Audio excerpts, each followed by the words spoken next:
High বন্ধুহার, কেমন আছেন? কথা হওয়া লাগছে, কথাটা শুনতে যদিও খারাপ তারপরেও কম যে দেখো, মানুষ হবার লাগছে প্রচণ্ড লোভী প্রাণী, প্রচণ্ড লোভী।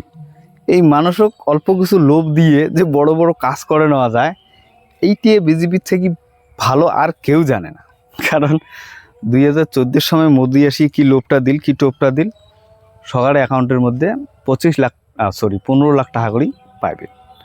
গোটায় দেশের মানুষ কিন্তু একদম খুশি হয়ে গ্রহণ করে। টাকা পাইছেন নেই মিলা।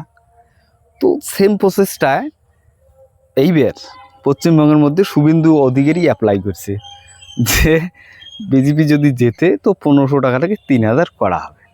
এটা শুভেন্দু অধিকারী নিজেও জানে যে এটি আদৌ করা সম্ভব নয় বা এইভাবে দেওয়াটাও সম্ভব নয়। তারপরেও যদি কোনো সরকার দেয় তাহলে ওই রাজ্যের অর্থনীতির অবস্থাটা ভীষণ খারাপ হবে।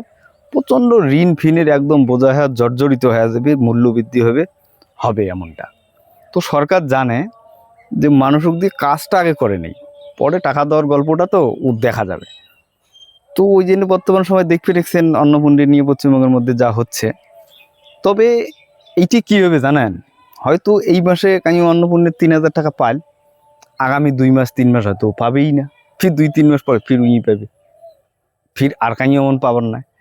মানে লক্ষ্মীর ভাণ্ডারের মতো কন্টিনিউ এইটি চলবে না। এটি ওই ডিউ গ্যাপ দিয়ে চলিয়ে হয়তো জ্যাদা সে জ্যাদা 1 বছর 1.5 বছর চলিয়ে এই প্রকল্পটা চিরস্থায়ী রূপে বন্ধ হয়ে যাবে। মুই এই কথাটা কথাটা মনে রাখেন।